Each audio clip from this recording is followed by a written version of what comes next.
রাষ্ট্রপতি নির্বাচন নিয়ে বিএনপির একটা বড় চ্যালেঞ্জে পড়ে গেছে বিএনপি সরকার। কেননা বিএনপি থেকে হয়তো ফখরুল সাহেবরা মনোনয়ন দিতে যাচ্ছে, যেটা শুনতেছি আর কি, পত্রপত্রিকায় দেখছি।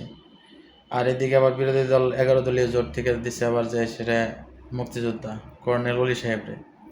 তো সেই ক্ষেত্রে একটা দ্বিধাদ্বন্দ্বের ব্যাপার সেবার।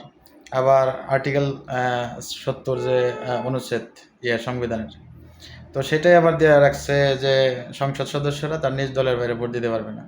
যদিও এটা বিএনপির জন্য আর কি হয়তো সংখ্যাগরিষ্ঠ আছে, তারা করতে পারবে, মনোনয়ন করতেই পারবে, ওটার সমস্যা না। কিন্তু প্রশ্নবিদ্ধটা, ফখরুল সাহেবের বাবা নাকি আবার রাজাকারা ছিল, লোকজনে বলা বলি করে বা পত্রপত্রিকায় দেখি। তো সেইটা নিয়ে একটা ব্যাপার হলো, তাইলে জনগণের প্রশ্নের সম্মুখীন হব। এখন কর্নেল অলি সাহেব আবার মুক্তিযোদ্ধা, অনেকবার সংসদ সদস্য ছিল, মন্ত্রী ছিল, তার একটা ভ্যালু আছে আর কি। তো সেই ক্ষেত্রে জনমানুষের ভিতরে যে যতদিন বইরা জামাত রাজাকার বা তাদের দল রাজাকার রেডে সেটা বক্কর চক্কর, এখন তো মুক্তিযোদ্ধা পাইছে, এখন যদি তারাও নির্বাচিত না করে তাহলে তো মানুষের কাছে একটা আর কি হাসির পাত্র হয়ে যেতেছে। তো মোটামুটি একটা মাইন্ড গেছে ভাই, আমার ধারণা মতে আর কি। দেখা যাক, আল্লাহ ভরসা।